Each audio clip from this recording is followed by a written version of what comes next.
Hello. Welcome back to my channel. I hope you guys are doing well. So this is going to be a follow-up video of the last video that I posted talking about the social experiment that Nikali Monroe did regarding calling up churches to see if they would help her feed her 2-month-old baby that hasn't eaten in almost 24 hours. A lot of those churches failed the test miserably, whereas there was a handful of churches that helped almost immediately. So, with that being said, I wanted to come back to show a video of Nikali herself talking about her background and what kind of led to her even doing this experiment in the first place. Let's get to it, and I will add my commentary throughout the video. This might be a little bit long, so I'm going to give you a fair warning, but I am going to do it in 2 parts in case you don't want to watch this all the way through. The first part is going to kind of give you like a backstory, and the second part will tell you what my plan is, okay? So I was living in Japan during the tsunami back in 2011, which was huge, okay? Very devastating. When I came back to the States, I ended up in Columbia, South Carolina, when we got hit with a really big flood. This flood hurt so many families, okay? And a lot of people was donating to Red Cross. They were donating to Goodwill. They were donating to other like Salvation Army and stuff like that. And there were a lot of scams. And these big donation places was not helping people. And I was there day one. I called up my unit. How are we going to help? And they're like, we're not doing anything. My own unit right there was not doing anything. So I got in my truck and I got on Facebook and I'm like, hey, I have a truck. Who needs help? And I literally was all over the place. And I started up this whole thing called Midlands Flood Assistance. And we had people coming to volunteer to run food trucks. We were getting donations, like everything. And when people were trying to donate to Goodwill, Goodwill would have bags of stuff. They wouldn't even go through it. They were throwing it away. They was not giving anything away for free. They're like, we'll drop everything 10% in the store for those that was affected by the flood. That was their way of helping. How disgusting. How disgusting. I haven't supported Goodwill in a long while. I feel the same way about Savers.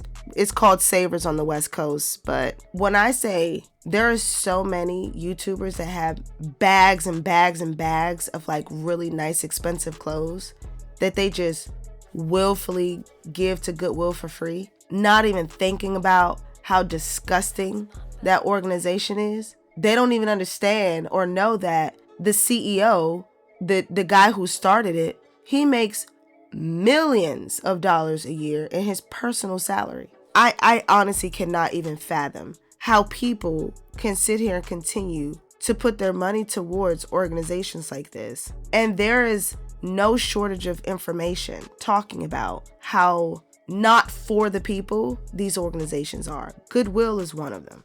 Absolutely disgusting what she said that they did. Helping after they got flooded with donations. I went to an apartment complex where Red Cross showed up, and I'm like, okay, what donations did you bring? They literally told me that Red Cross instructed them to drive there with an empty truck in front of the news truck or whatever to just get on the news to show that they were there, and then they turned around and left, okay? Oh my God. When she first said that, my mouth dropped to the floor. And I'm just like, what? Are you serious? And the news didn't even make them open the truck. It reminds me of how Elon Musk will have different vehicles that he claim is like on the assembly line right now, getting ready to be launched to the public. But none of his prototypes actually work. It has been said on multiple occasions that this man is infamous for bringing out prototypes that he claims are working prototypes and are not working. Red Cross is one of the biggest organizations in like the FEMA type community. And the fact that she said that they're sending people out for photo ops with empty trucks because they actually do not have any plans on helping. They're turning away donations, or they're taking the donations and just throwing them in the trash. And Goodwill only giving a 10% discount versus giving this stuff away for free. That's insane. Why are these organizations not being reprimanded? Absolutely disgusting. Sitting there with a rucksack, rucking in food to a family where their bridge was flooded so nobody could get in, and me and a bunch of other people are rucking food into them, okay? That's how bad it was. And my whole house on base was filled with donations from the floor to the ceiling pretty much, and I had all kinds of volunteers in my house sorting through it while I was gone, because people were getting turned away with big semi trucks that was donating from other states, because they're being told like they have to get off the truck, separate the donations to bring them in. Anyways, whenever the flood first happened, we had one location set up and these people had cots. They were ready for bed. Red Cross came back in while people were getting ready for bed and took those cots out from underneath these people and said that they had to go somewhere else. So I had to go to the National Guard unit in the Army and get cots to bring back to these people to sleep on. That's Red Cross for you, okay?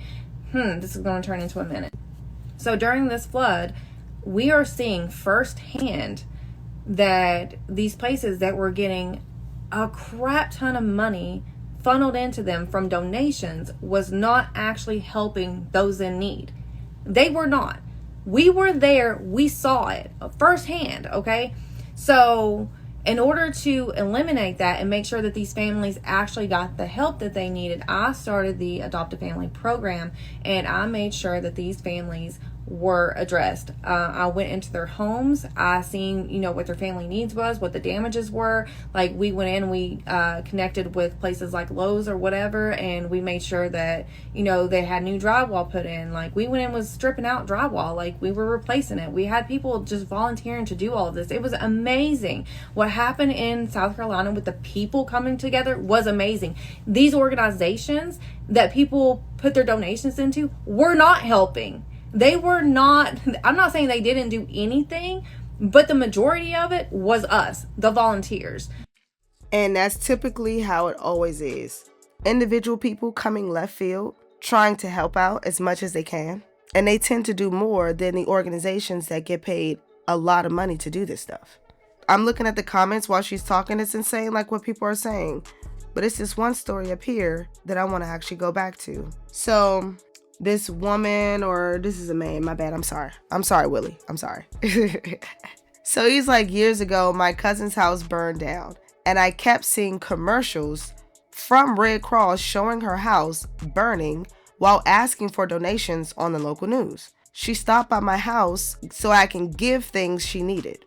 I asked her if Red Cross reached out to her because I kept seeing commercials about donating to the Red Cross of her house burning. So he's pretty much saying like they were using your house on their commercial to siphon donations from individuals as if this was a situation that they were addressing. So then he goes on to say, she told me she called them for help and they told her she needed to ask family members first. Short story is they never helped her.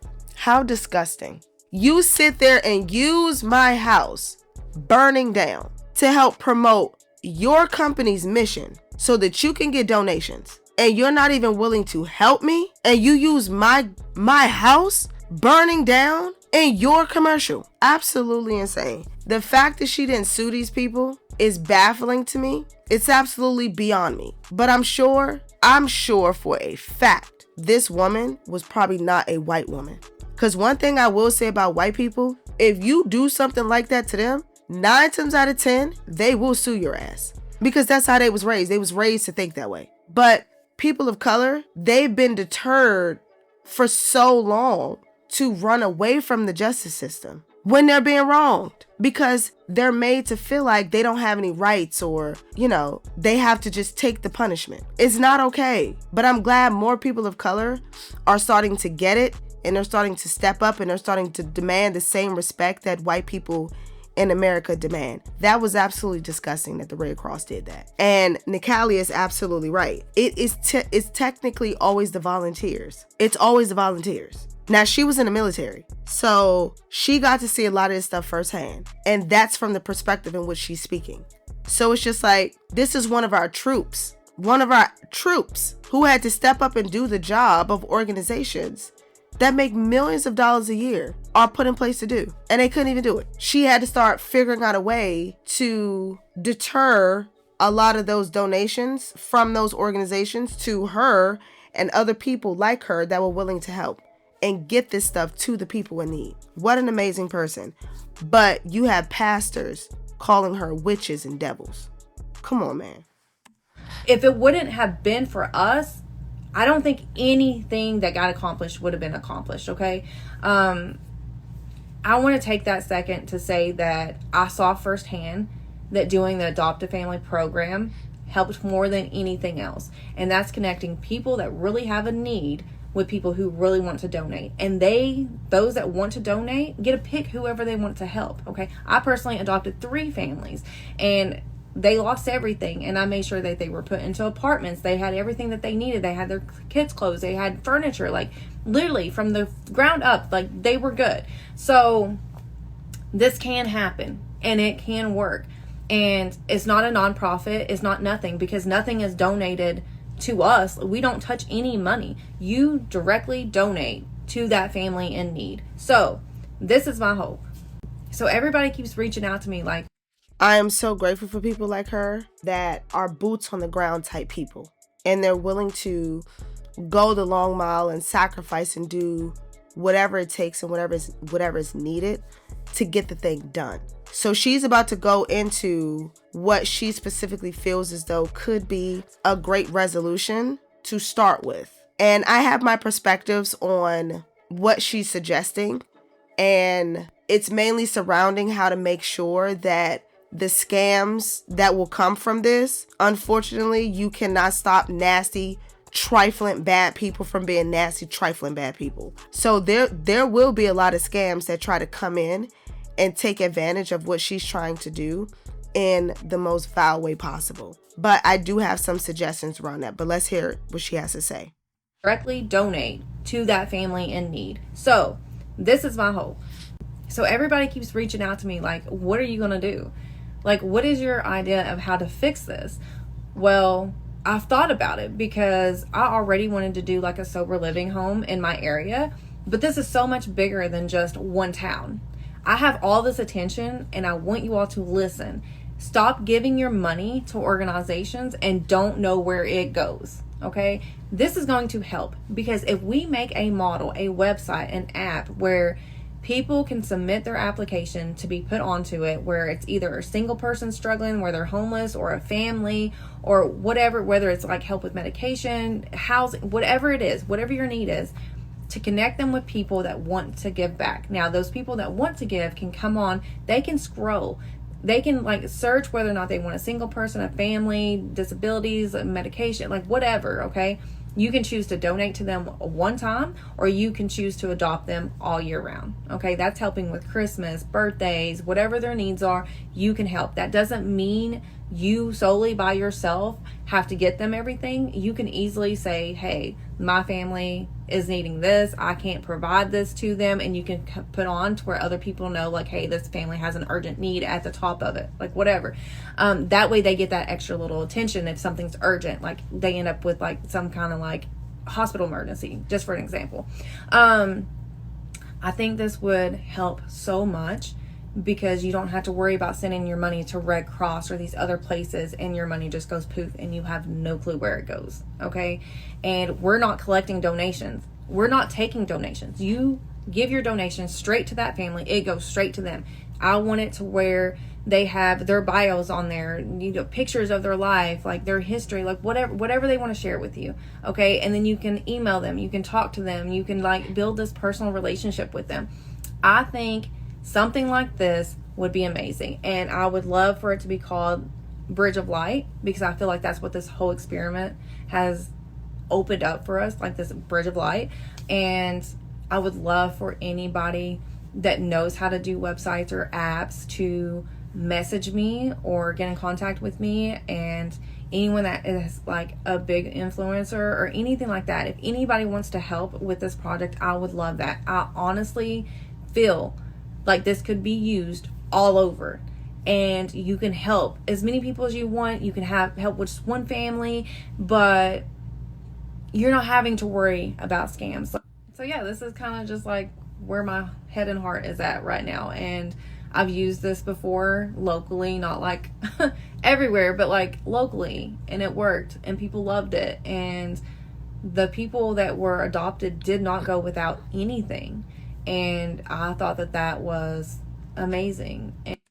I absolutely love that idea. I've had an idea like that similar years ago, but I didn't pull the trigger on that because, that wasn't the space in which I was working full time, but I've always been someone that has done a lot of advocacy work for people in need and things like that. And personally, out of my own pocket, I've helped a lot of people. So I totally love that idea. One thing that I definitely would for sure advise is within that application process is going to be trial and error.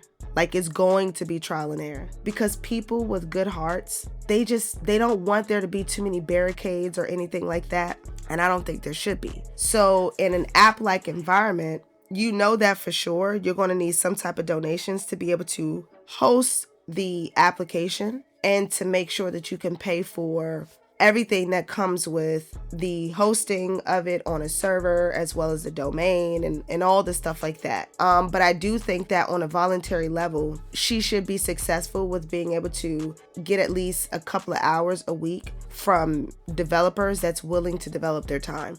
There are lots of apps that are massively successful that was built by one person and maintained by one person. But if you look in their donation section on their app, they do have a section to where they ask for open source developers to come and volunteer some of their time to keep maintenance on the particular application, to keep it free. So I do hope that she does get as much help as she needs to get this app off the ground, because it would be a great idea to kick the middleman out of the way. And like she said, one of the things that she wants to make sure happens is a person who wants to donate can donate directly to the individual in need, either one time, or they can adopt them as a ongoing person that they help 24/7. The thing that kind of makes me worry a little bit is, how are you going to ensure that a lot of these families are actually families in need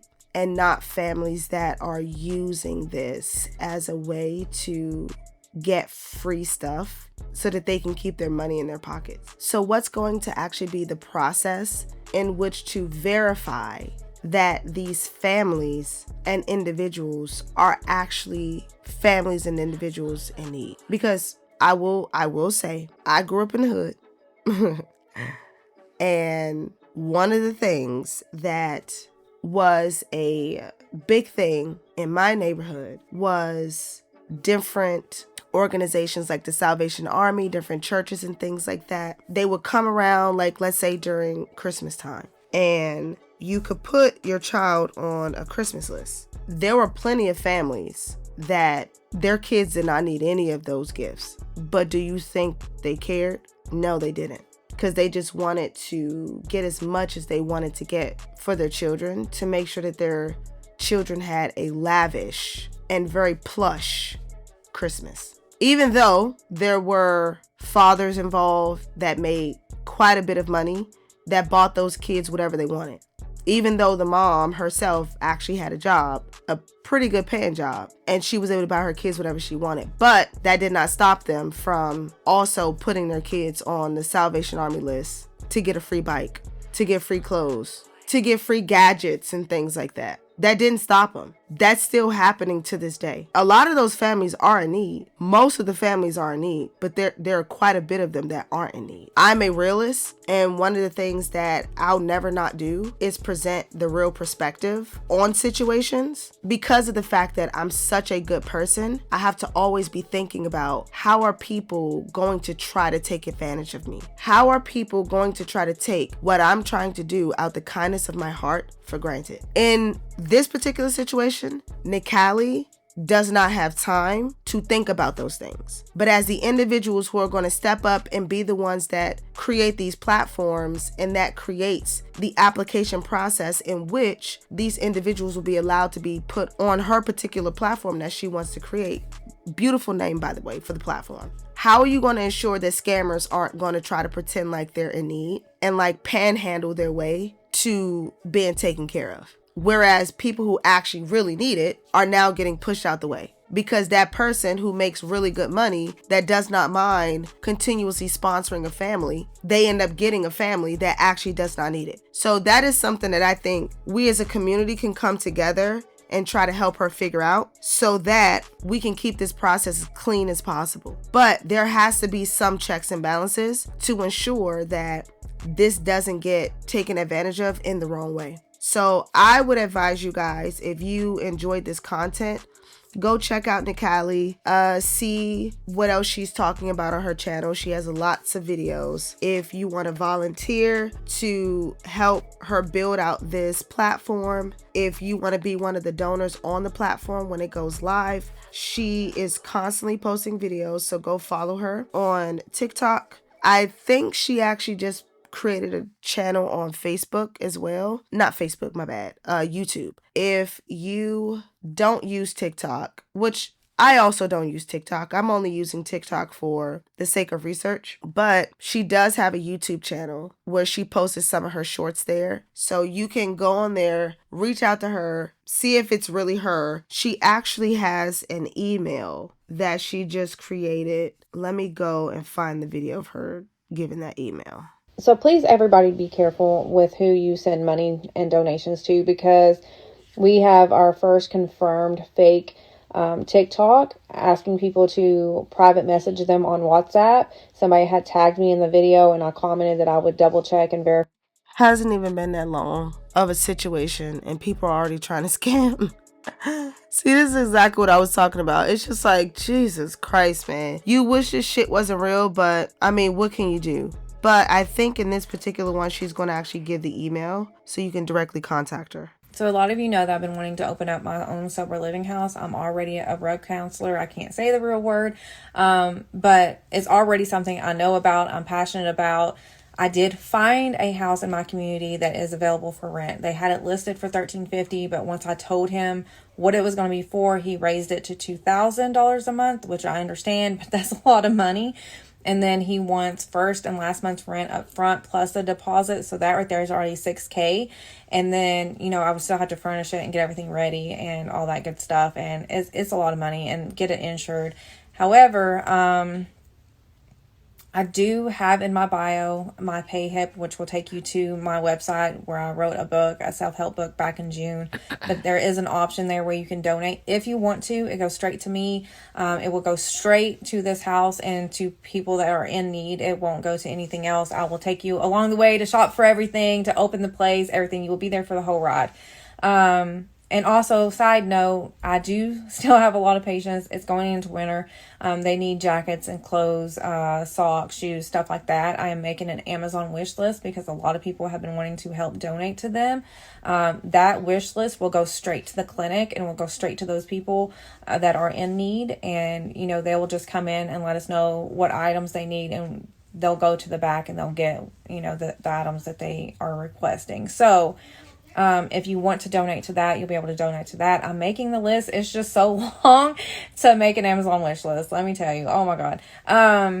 So yeah, if you want to donate to either of those, you're more than welcome to. I did not want to ask for anything, but everybody keeps asking me to put it on there, and they're asking me for my Cash App and my Venmo. I feel like these are the two safest ways to do it. So yes, if you want to donate, you're welcome to. Everything is appreciated. I will make sure that the videos and the pictures, like, you all get everything that you need to verify that that's where it's going. Again, if you can't, just please pray that these are getting done and these people are taken care of, because again, I cannot stand to think about people on the street without clothes and jackets. We have other things that's in the work that's more, you know, cross country, and, you know, even getting the ambassadors. My email is blowing up with people that want to help. Somebody did mention in an email about starting a Discord. I don't know anything about that. If anybody wants to help. So a lot of you see my video where I was talking about wanting to connect people that are in need directly with people that want to give back. That way you know exactly where your money's going, who you're giving it to, etc. And there were a lot of people letting me know that they wanted to help.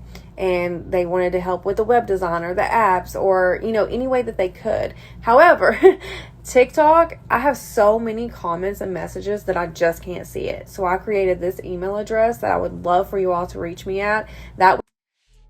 Okay, so this is the email address in which you would be able to reach out to her directly to be able to volunteer your time towards helping her get this off the ground. I truly appreciate all of her efforts and her doing this social experiment. I do find it to be very valuable of a situation, despite what a lot of pastors feel as though it was as far as a backlash on them. My only conclusion to that or response to that is do better, and do better all the time. Do better as much as you can. If you don't have a good customer service process, do better. Fix your application process. Fix your customer service process. Your church, you're supposed to be giving. And I love the fact that this woman just encompasses giving and doing the right thing. So, with that being said, this is the email to reach out to her. And if you can, try to help out and contribute to what she's doing as much as possible.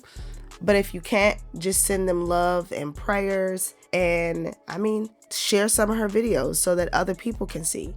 You know, that's one of the things that I'm doing right now with some of the efforts that I'm putting towards pushing her mission. And I'll also be helping out as well in whatever capacity that I can help her out. But with that being said, I really hope you guys enjoyed this video and continue to try to be the best version of yourself as much as possible, and try to love on your neighbors, your family members as much as you can. Keep your heads up in this hard time, and I look forward to talking to you guys in the next one. Bye. I'll be back.